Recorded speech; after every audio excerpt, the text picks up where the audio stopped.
Continuation of the topic, diversification and market power. Internal allocation of capital among a diversified firm's businesses may enable it to exploit some of its businesses the market power advantages it enjoys in other of its businesses. For example, suppose that a firm is earning monopoly profits in a particular business. This firm can use some of these monopoly profits to subsidize the operations of another of its businesses. Ibig sabihin nito ay kasangkot sila sa marami at iba't ibang uri ng negosyo, habang ang iba ay nakatuon sa pagsasamantala sa ilang mga negosyo sa merkado. Halimbawa, ipagpalagay na ang kumpanya ay kumikita ng monopoly na kita sa isang particular na negosyo. Ang kumpanyang ito ay maaaring gumamit ng ilan ng mga monopolyong tubo para masubsidize ang operasyon ng isa pang negosyo, like social media, ang bagong market sa kasalukuyan. Habang gumagamit ay naalok ng mga libreng service, kumikita ang mga kumpanya mula sa kita sa advertising. Ang Facebook, na may pinakamalaking bahagi ng pagbabahagi ng market, ay halos may isang monopoly sa negosyong ito. Nauna ang kumpanya sa lahat ng mga katunggalin nito tulad ng Google, Twitter at iba pa.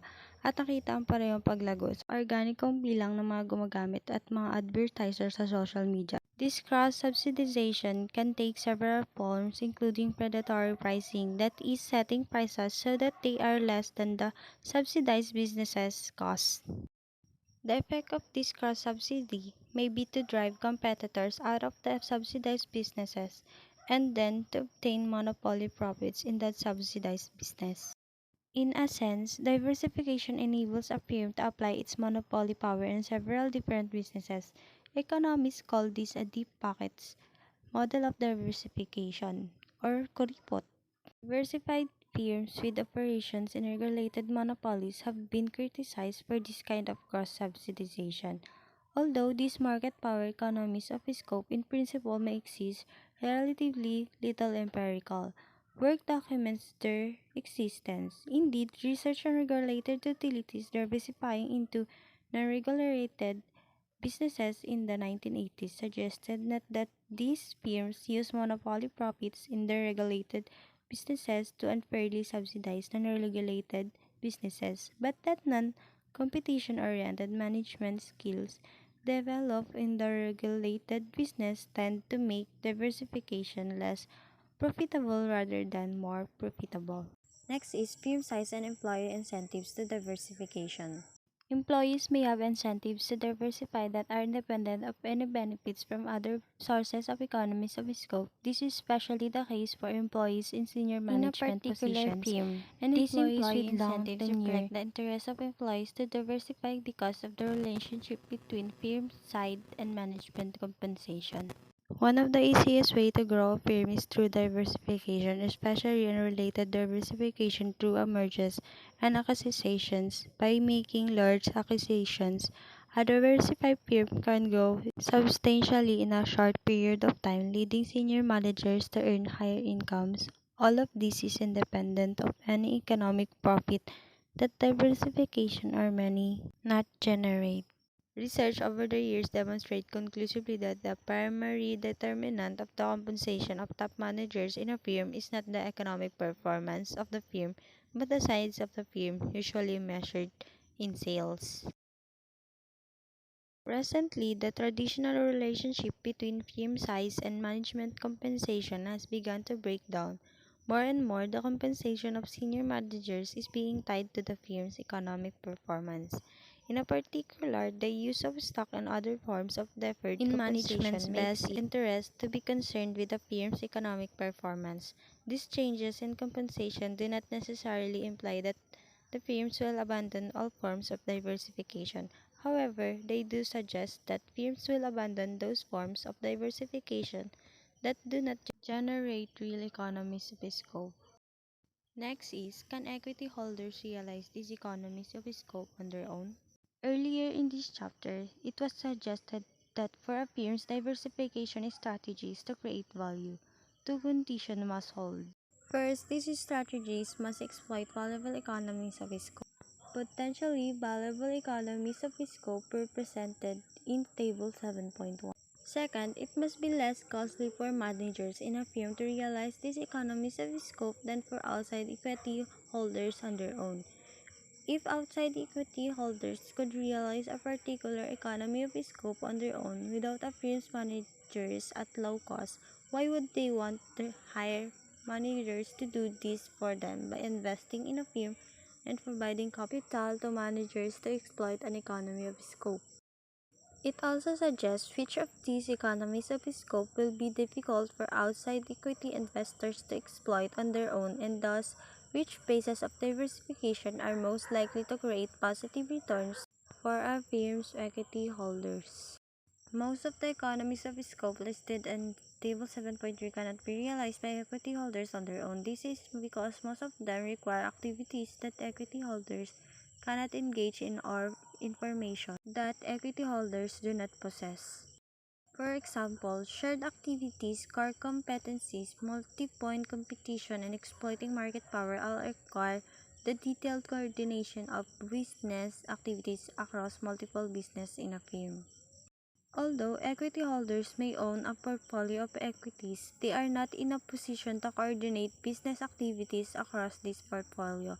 In a similar way, internal capital allocation requires information about a business prospects that is simply not available to firms outside equity holders. Next, globalization and the threat of multinational firms. In 1999, a lost coalition of union members, environmentalists, youth, indigenous peoples, human rights activists, and small farmers took to the streets of Seattle, Washington to protest a meeting of the World Trade Organization and to fight against the growing global power of corporations. Government officials and corporate officers alike were confused by these protests.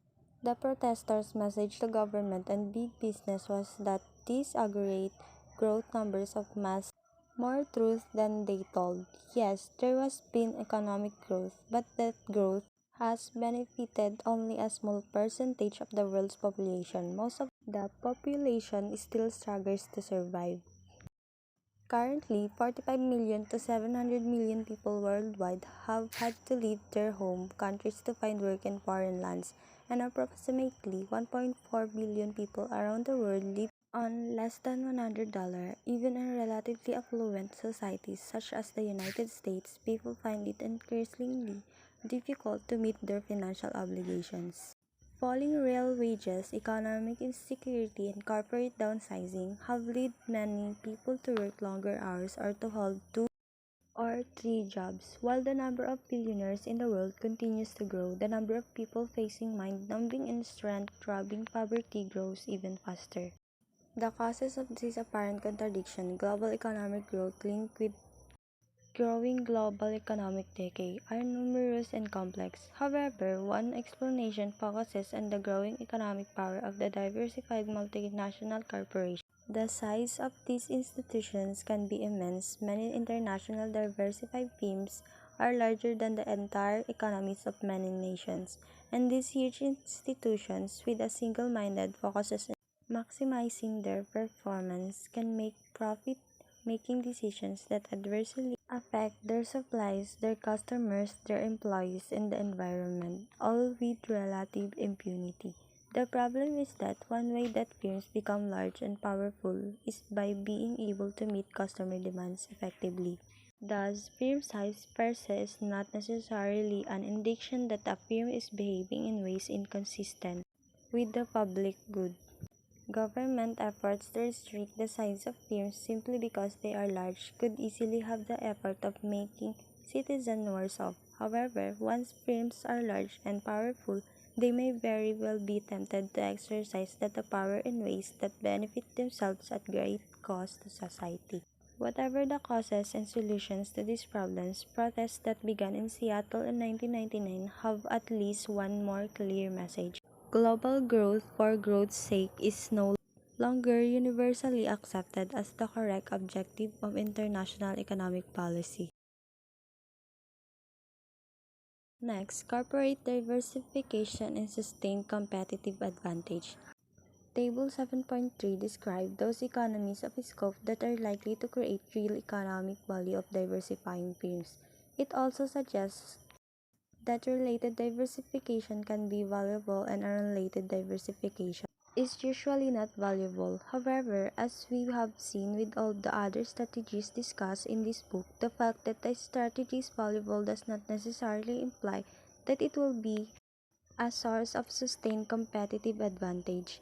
In order for diversification to be a source of sustained competitive advantage, it must be not only valuable but also rare and costly to imitate, and a firm must be organized to implement this strategy. The rarity and imitability of diversification are discussed in this section. Organizational questions are deferred until the next. In general, the greater the impact of the firm's specification investment made by a firm's employees, suppliers, and customers on the ability of a firm to generate economic profits, the more likely the pursuing of a corporate diversification strategy is indirectly consistent with the interests of a firm's outside equity holders. In addition, the more limited the ability of a firm's employees, suppliers, and customers to diversify the risks associated with making firm-specific investments at low cost, the more that corporate diversification is consistent with the interests of outside equity investors.